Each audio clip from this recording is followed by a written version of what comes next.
Sir ಈ ಒಂದು talent Hunt ಅಂತ ಏನಾಗುತ್ತಲ್ಲ, ಸೊ ಅದಾಗೋದೇ ಈ ಸೋಷಿಯಲ್ ಮೀಡಿಯಾ ಪ್ಲ್ಯಾಟ್ಫಾರ್ಮ್ನಲ್ಲಿ. ಸೊ ಆ ಥರದ ನಿರ್ಧಾರ ಯಾಕೆ ತಗೊಳ್ತಾ ಇದ್ದಾರೆ? ಅದರಿಂದಾನೇ ತಾನೇ ಈ ಥರ ಜಾಸ್ತಿ ಆಗ್ತಿರೋದು ಕೇಸು. ಅದಕ್ಕೆ ಕಡಿಮೆ ಆದರೆ ಕ್ರಮೇಣವಾಗಿ ಈಗ ಬಿಕಾಸ್ ಟ್ಯಾಲೆಂಟ್ ಹಂಟು, ನಮ್ಮ ಟ್ಯಾಲೆಂಟ್ ಪ್ರದರ್ಶನ ಮಾಡೋದಕ್ಕೆ ಪ್ಲ್ಯಾಟ್ಫಾರ್ಮ್ ಅಂತ ಕೆಲವರು ಅವರ ಟ್ಯಾಲೆಂಟನ್ನು ತೋರಿಸ್ತಿದ್ದಾರೆ, ಇಲ್ಲ ಅಂತಲ್ಲ. ಬಟ್ ಆದರೆ ಕೆಲವರು ತೋರಿಸೋ ಬರದಲ್ಲಿ ಹುಚ್ಚಾಟಗಳೇ ಜಾಸ್ತಿ ಆಗ್ತಿದೆ. ಇದ್ರ ಬಗ್ಗೆ ಏನು ಹೇಳ್ತೀರಿ? ಇಲ್ಲ, ನಿಜ ಮೇಡಮ್. ಅದೇ ಏನಾಗಿದೆ ಅಂದರೆ, ಸೊ ಒಂದಿಷ್ಟು ದೂರ ಬಂದ್ಬಿಟ್ಟಿದ್ದೀವಿ ಈಗ.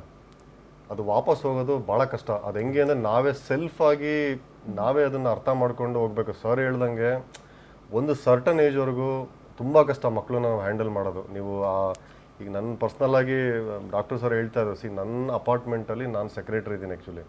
ಸೊ ನಾವು ಹೆಂಗೆ ಮಾಡ್ತೀವಿ, ಇವನ್ ನಾವು ಇಷ್ಟೆಲ್ಲ ಬ್ಯುಸಿ ಇದ್ರೂ ಕೂಡ ಅವರಿಗೆ ನಾವು ಕೆಲವು ಪ್ರೋಗ್ರಾಮ್ಸ್ ಅಂತ ಮಾಡ್ತೀವಿ, ಕೆಲವು ಕಾಂಪಿಟೇಷನ್ಸ್ಗಳು, ಏನು ಡ್ರಾಯಿಂಗ್ ಕಾಂಪಿಟೇಷನ್ಸ್ ಇರ್ಬೋದು, ಅಟ್ಲೀಸ್ಟ್ ಒಂದು ವೀಕೆಂಡ್ ಬಂದಾಗ ಒಂದು ಡಿಬೇಟ್ ಕಾಂಪಿಟೇಷನ್ಸ್ ಆಗಿರ್ಬೋದು. ಏನಾಗುತ್ತೆ ಅಂದರೆ, ಅವ್ರಿಗೆ ಒಂದು ಕಾಂಪಿಟೇಷನ್ ಕೊಟ್ಟಾಗ ಒಂದು ಇಷ್ಟು ದಿನ ರೆಡಿ ಆಗ್ತಾರೆ ಅವರು. ಸೊ ಅವ್ರಿಗೆ ಈ ಮೊಬೈಲ್ಗಳು ಇದೆಲ್ಲ ಅದನ್ನು ಬಿಡಿಸ್ಬೇಕಂದ್ರೆ ಆಟದಲ್ಲಿ ಎಂಗೇಜ್ ಮಾಡಬೇಕು.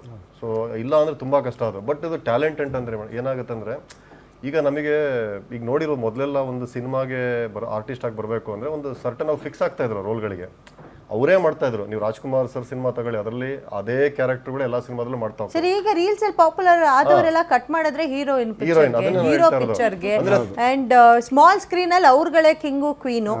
ಈಗ ಒಂದು ಒಳ್ಳೆ ಮಾತು ಹೇಳ ನಿಮಗೆ, ಗಿಲ್ಲಿ ಮೊನ್ನೆ ಬಿಗ್ ಬಾಸ್ ಗೆದ್ರು. ಸೊ ಬಿಫೋರ್ ಗಿಲ್ಲಿನ ನಾವು ಓಕೆ ಕೆಲವೊಂದು ಯೂಟ್ಯೂಬ್ನಲ್ಲಿ ಕೆಲವು ಪ್ರೋಗ್ರಾಮ್ಸ್ ಮಾಡ್ತಾಯಿದ್ರು, ಅವಾಗವಾಗ ನೋಡ್ತಾ ಅದೇ ಥರ 1000 ಜನ ಕಾಮಿಡಿ ಮಾಡ್ತಾರೆ. ಈವನ್ ಗಿಲ್ಲಿ ಅಷ್ಟೊಂದು ಪಾಪ್ಯುಲಾರಿಟಿ ಇರಲಿಲ್ಲ when he comes to the Bigg Boss. But ಆದರೆ ಅವನ ಒಂದು ರಿಯಾಲಿಟಿ ಅಂದರೆ ಅವನ ಸ್ವಂತ ಏನು ಬೆಳ್ಕೊಂಬಂದಲ್ಲ, ಅಷ್ಟು ಜನದ ನಡುವೆ ಅವನು ಗೆದ್ದು ಬಂದ ಅಂತ ಹೇಳಿದ್ರೆ 53 ಕೋಟಿ ಜನ ಓಟ್ ಹಾಕಿದಾರಂತೆ. ಯಾಕೆ ಓಟ್ ಹಾಕಿದ್ರು? ಹೆಂಗೆ ಗೊತ್ತಾದ ಗಿಲ್ಲಿ ಈಗ? ಸೊ ಕೆಲವೊಂದು ಸರಿ ಇದು ಒಳ್ಳೇದು, ಒಂದು ಒಳ್ಳೆ ಟ್ಯಾಲೆಂಟು ಆಚೆ ಕಡೆ ಬಂದಾಗ. ಈಗ ಹೇಳೋಕ್ಕಾಗಲ್ಲ, ಗಿಲ್ಲಿ ನಾಳೆ ದೊಡ್ಡ ನಟ ಆಗೇ ಆಗ್ತಾನೆ 100%. ಬಿಕಾಸ್ ಆಫ್ ಅವನು ಸೋಷಿಯಲ್ ಮೀಡಿಯಾದಲ್ಲಿ ಅವ್ನು ವೀಡಿಯೋಸ್ಗಳು ಹಾಕಿ ಅವ್ನು ಪಾಪ್ಯುಲಾರಿಟಿ ತಗೊಂಡ ಅವನು. ಈಗ ನಿನ್ನೆ ಇವತ್ತು ಯಾರೋ ಹೇಳ್ತಾ ಇದ್ರು, ಸೊ US ಮತ್ತು ಕೆನಡಾದಲ್ಲೂ ಕೂಡ ಗಿಲ್ಲಿಗೆ ಅಷ್ಟು ಫೇಮಸ್ ಅಂತೆ ಅವನು ಆ ಪ್ರೋಗ್ರಾಮ್ ನೋಡೋಕ್ಕೆ ಅಂತೇಳಿ.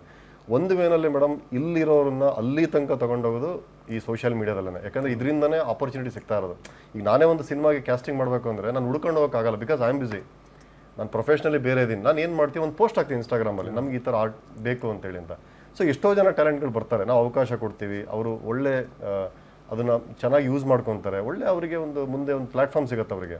ಸೊ ತಪ್ಪು ಅಂತಲೂ ಹೇಳೋಕ್ಕಾಗಲ್ಲ. ಬಟ್ ಅದೇ ನೀವು ಹೆಂಗೆ ಬಳಕೆ ಮಾಡ್ತೀರಾ ಮೇಡಮ್ ಅಷ್ಟೇ. ನೀವು ಸಿಕ್ಕಿದ್ದಂಥ ಅವಕಾಶನ ನಿಮಗೆ ನಿಮ್ಮ ಇತಿಮಿತಿಗಳು ಅಂತ ಹೇಳ್ತಾರೆ, ಆ ಲಿಮಿಟೇಷನ್ಸಲ್ಲಿ ಮಾಡಿದರೆ ಮೇಡಮ್ ಎಲ್ಲದೂ ಒಳ್ಳೆಯದೇ. ನೀವು ಏನಾದ್ರು ಓವರ್ ಆಗಿ ಮಾಡ್ತಾ ಹೋದರೆ ಸೊ ಅದು 100% ಅದು ಯಾವಾಗಲೂ ನೆಗೆಟಿವ್ ಇದೆ. ಬಟ್ ಒಳ್ಳೇದಾಗಿದೆ ಸೋಷಿಯಲ್ ಮೀಡಿಯಾದಿಂದ. ಆಮೇಲೆ ಎಷ್ಟೋ ರಿಯಾಲಿಟಿ ಶೋಗಳು ನಡೆದಿದೆ, ರಿಯಾಲಿಟಿ ಶೋದಿಂದ ನೆಗೆಟಿವ್ ಆಗಿದೆ.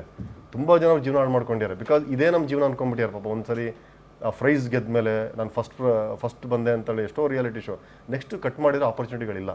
ಈ ಕನ್ನಡ ಸಿನಿಮಾಲ್ ತೊಗೊಂಡು ಅಷ್ಟೊಂದು ಜನ ಸಿಂಗರ್ಸ್ ಆಡ್ತಾರೆ, ಅವ್ರು ಅಲ್ಲಿ ಗೆದ್ದು ಬರ್ತಾರೆ, ಅಷ್ಟು ಬ್ಯೂಟಿಫುಲ್ಲಾಗಿ ಜನ ಓಟ್ ಹಾಕ್ತಾರೆ, ಅಷ್ಟೊಂದು ಕೊಡ್ತಾರೆ. ಆದರೆ ಆಡಿಸುವಾಗ ಮತ್ತೆ ಸೋನು ನಿಗಮ್ ಬೇಕು, ಮತ್ತೆ ಯಾರು ಶ್ರೇಯಾ ಘೋಷಾಲ್ ಬೇಕು. ಸೊ ಈಗ ನನ್ನ ಸಿನಿಮಾದಲ್ಲಿ ತೊಗೊಂಡ್ರೆ ಎಲ್ಲ ಕನ್ನಡದವ್ರನ್ನೇ ನಾವು ಆಡಿಸಿರೋದು.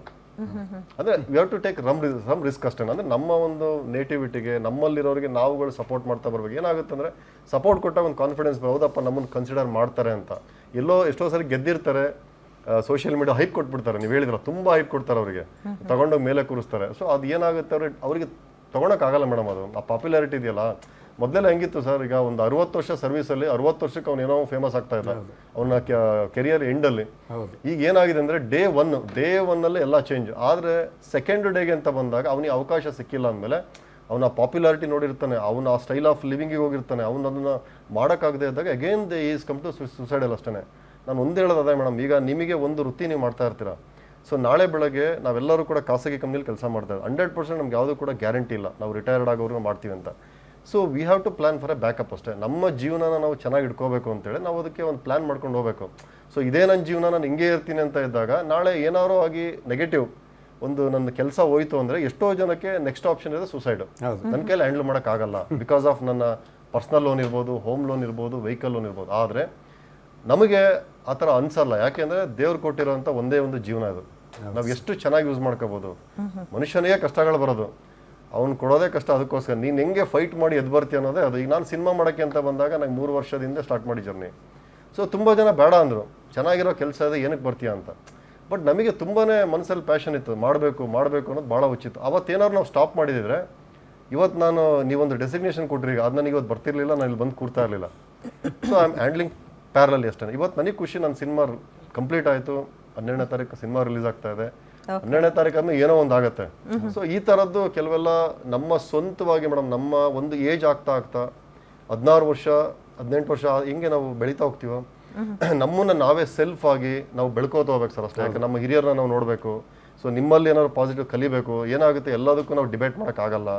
ಸೋಷಿಯಲ್ ಮೀಡಿಯಾನೇ ಎಲ್ಲದು ಅಂತ ನಂಬಕ್ಕಾಗಲ್ಲ. ಇವತ್ತು ಒಳ್ಳೇದು ಹೇಳ್ದಂಥವ್ರು ನಾಳೆ ಬೆಳಗ್ಗೆ ಕಟ್ ಮಾಡಿದರೆ ಅವರು ಉಲ್ಟಾ ಆಗಿರ್ತಾರೆ. ಸೊ ಹಂಗಾಗಿ ಸೋಷಿಯಲ್ ಮೀಡಿಯಾಗಳು ಎಷ್ಟು ಬೇಕೋ ಅಷ್ಟು ಮಾತ್ರ ಯೂಸ್ ಮಾಡ್ಕೋಬೇಕು.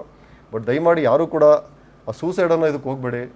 ನಿಮ್ಮ ಲೈಫ್ ಏನಿದೆ ನಾನು ಹೇಳೋದು ನೋಡಿ, ಸೋಷಿಯಲ್ ಮೀಡಿಯಾ ಇಲ್ಲ ಅಂತಲ್ಲ, ಒಂದು ಟೈಮ್ ಅಂತ ಫಿಕ್ಸ್ ಮಾಡ್ಕೊಳ್ಳಿ. ನಿಮ್ಗೆ ಏನು ಇನ್ಫಾರ್ಮೇಷನ್ ತಗೊಳ್ಳಿ. ಯಾಕಂದ್ರೆ ಯಾರು ಬಂದು ನಮ್ಮನ್ನು ಯಾರು ಬೆಳೆಸಲ್ಲ, ನಾವು ಬಿದ್ದಾಗ ಯಾರು ಎತ್ತಲ್ಲ. ಸೊ ನಿಮ್ಮ ಒಂದು ಏನಂತೇಳಿ, ನೀವು ಬೆಳಿಬೇಕು, ನಿಲ್ಲಬೇಕು ಅನ್ನೋ ಒಂದೇ ಒಂದು ಉದ್ದೇಶದ ಮೇಲೆ ನೀವಿರ್ರಿ. ಆ ಸೋಷಿಯಲ್ ಮೀಡಿಯಾ ಅದು ದೇವ್ರು ಆ್ಯಕ್ಚುಲಿ, ಅದು ಆ ವಿಷಯಕ್ಕೆ ಅಂತ ತೊಗೊಂಡು ನೀವು ಅದನ್ನು ಅದೇ ನನ್ನ ಜೀವನ ಅಂತ ಹೋದಾಗ ಏನಾಗುತ್ತೆ ಅಂದರೆ ಅದು ಹಾಳಾಗುತ್ತೆ. ನಮ್ಮ ಜೀವನಕ್ಕೆ ಸೋಷಿಯಲ್ ಮೀಡಿಯಾ ಬೇಕು ಮೇಡಮ್, ಅದೇ ಸೋಷಿಯಲ್ ಮೀಡಿಯಾನೇ ಜೀವನ ಅಲ್ಲ. ಸೊ ಇದನ್ನ ನನ್ನ ಮಾತಷ್ಟೇ.